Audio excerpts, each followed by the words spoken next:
5 দিনের প্ল্যান করে আসলেও আফরার অসুস্থতার জন্য 2 দিন বেশি ঢাকায় থাকা হয়েছে তাদের। ওদিকে দুর্জয়ের ছুটির আর কেবল 8টা দিন বাকি।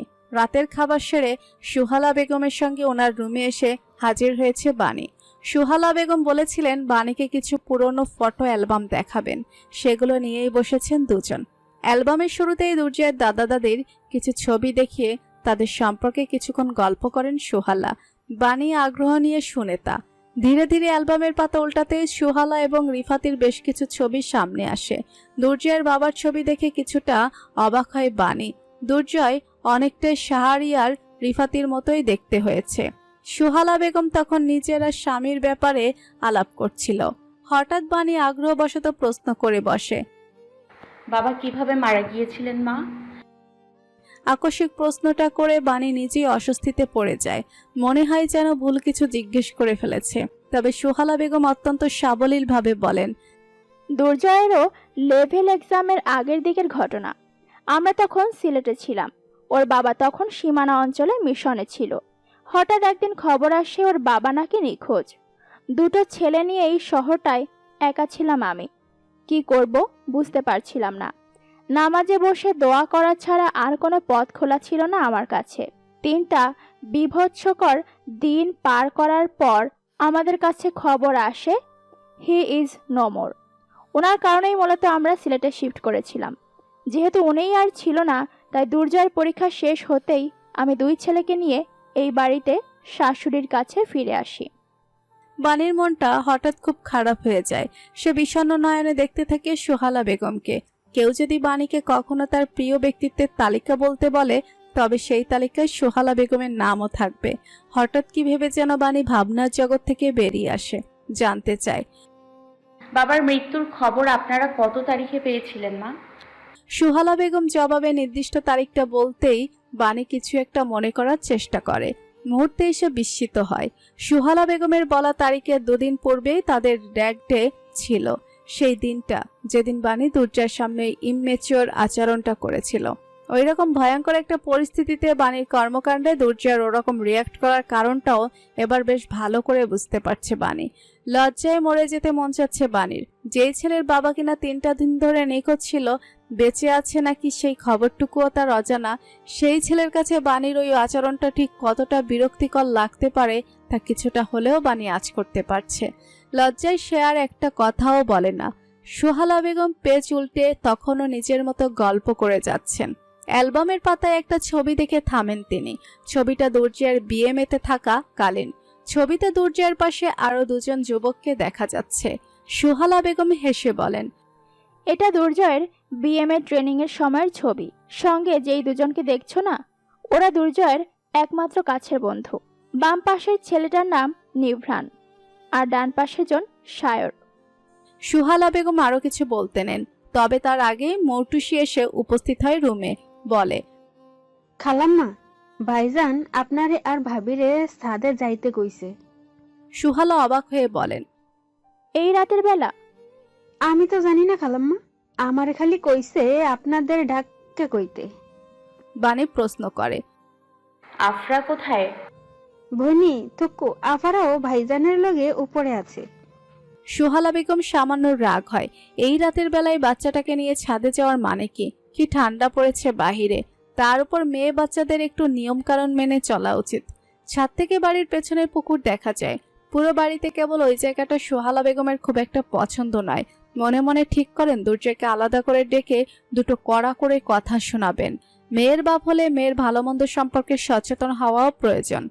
গায়ে শীতের কাপড় জড়িয়ে ছাদে এসে উপস্থিত হতেই বাণী ও সুহালা বেগম দেখে ছাদের একপাশে পাটি এবং তার উপর চাদর বিছিয়ে বসার ব্যবস্থা করেছে দুর্জয়। রয়েছে বেশ কিছু কুশানো। তার থেকে কিছুটা দূরেই বারবিকিউ চুলো সেট আপ করা হয়েছে। কয়লা পুড়ে সেখানে দাউ দাউ করে আগুন জ্বলছে।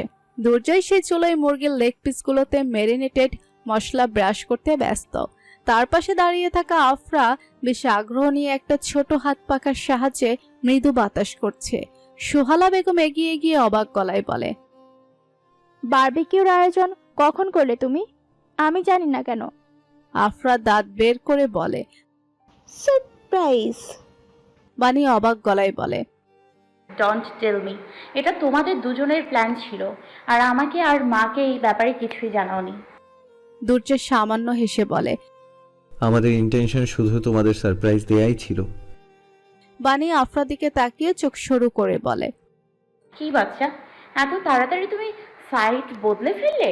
মাম্মাকে রেখে এখন বাবার সাথে সিক্রেট প্ল্যান করো তুমি, হ্যাঁ? দুর্জয় বলে।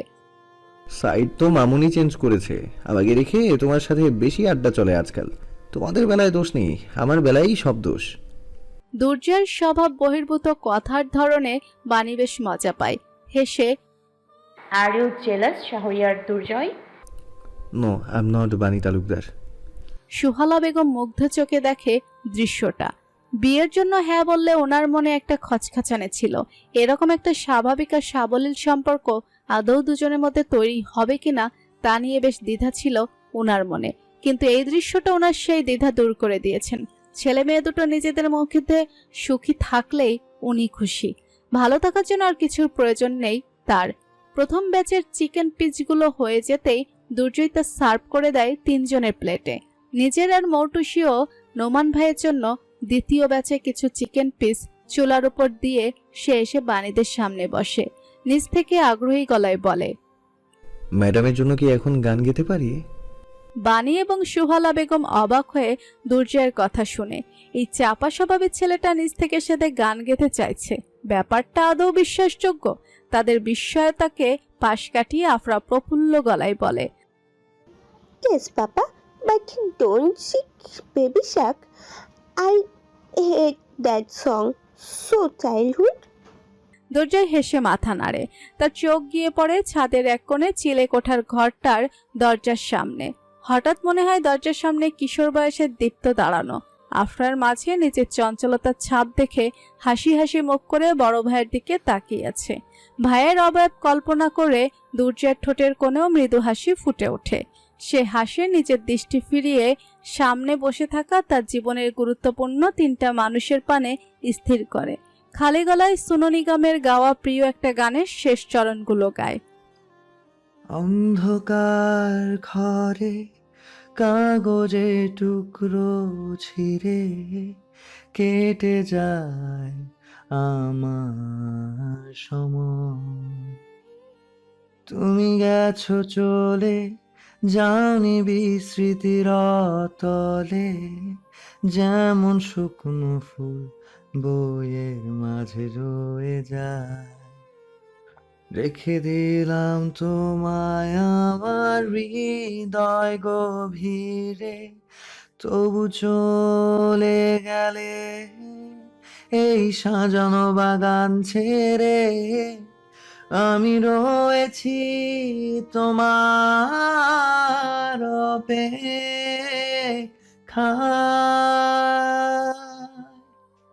নিকশ কালো এ আধারে স্মৃতিরা সব খেলা করে, রয় শুধু নির্জনতা, নির্জনতায় আমি একা।